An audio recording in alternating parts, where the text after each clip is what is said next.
When did the door break? It didn't break, it was just a lock. The lock. How long ago was that? Well before Christmas. Yeah. So you've had the whole winter with it drafty like that. So that's where all your heat's going. Yeah. It's this side.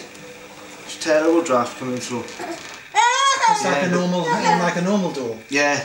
Yeah. But at first you couldn't open the doors.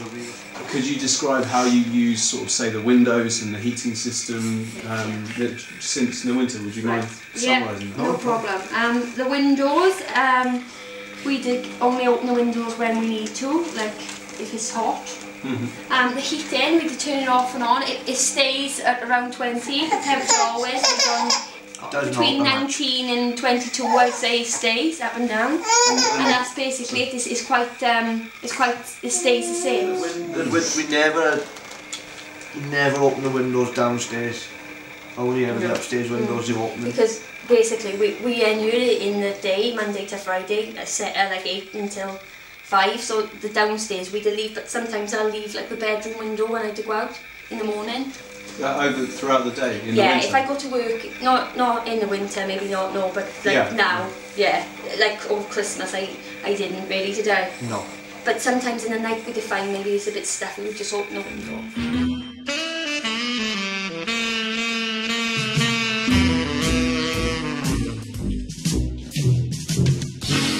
The bedroom window, and I'm just really interested by that. Is this something that constantly open in the evening, more or less? I'd open it in. Really? Is that because of your? Is that a family thing? That your family have always done that?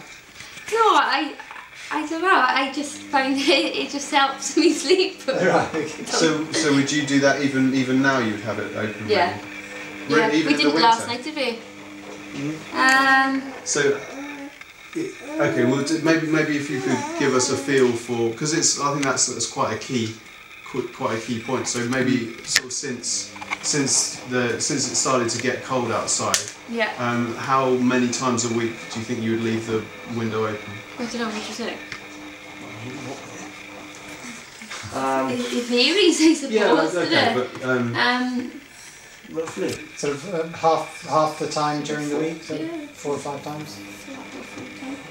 Well, fair enough. So that might be that would maybe explain it actually. Because we were thinking that the door was causing you guys problems, but actually compared to a little bit of leaking around the edge of a door, having a window open at night, that's gonna And do you have the window open on the tilt? Yeah. Yeah. CO2 I was just going to compare the CO2 with Larch House during the night, and just because you know the CO2 sensors, this one and the one in the bedroom, which give an indication of kind of the air quality. I mean, obviously the temperature does as well, and the humidity, but that's a kind of a real a good indicator of stuffiness, if you like. Right. So I'll just have you. Yeah. Yeah, you can see how it's a big. You can see how you in a normal house. This is next door where the windows are kept closed at night. Okay. In the evening, at night here, so this is midnight. Yeah. The CO2 gradually goes up during the night, and then seems to arrive about 1,300 parts per million. About 4 o'clock in the morning, and it stays level until it drops off when you get up in the morning at 8 and leave the bedroom. So this is the air you're breathing, the carbon dioxide you're breathing out. But in your house, you can see at the beginning it starts about similar. Yeah. It starts to go up, but then clearly you've opened the window. Yeah. And it doesn't go up anymore, and it stays around about that kind of level. And then it drops. And then drops down. What was your kind of reaction to the bills over the winter? Have you had any yet?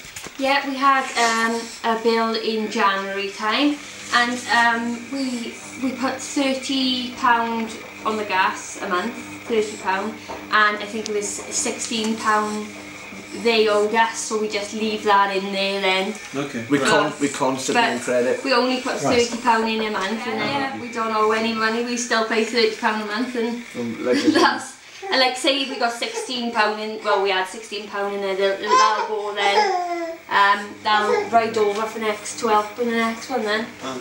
Constantly in credit with. But even so, you shouldn't let that be.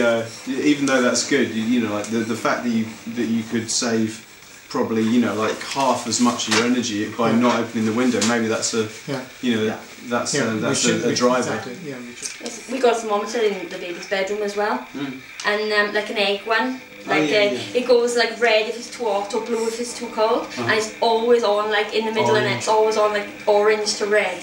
And that does that mean good? Yeah, that means the right temperature for her. Quickly, but have you ever tried kind of putting a batch load on a clothes dryer? Yeah, we do. All our clothes are on the dryer, but hers, because I need to know their age, because I don't want it to catch cold, I just put them in the dryer buddy. You got like an appliance. The dryer buddy. Well, no, we saw it, the big blue one. Yeah, that's that's basically just for her clothes. But our clothes go on the clothes horse. And I mean, when would you usually put them in, and when are they ready? You know what I mean? On the clothes horse. Yeah, they don't. Well, I put a load on last night before I went to bed, and I just took the load off. Took the load off now, and I come in. So they was bone dry. They dry as a bone. Summarise how the winter has been. What would you say? What would be your key conclusions? Money saving. Warm. No, we haven't had no problems, no issues with the house. Been warm, been comfortable.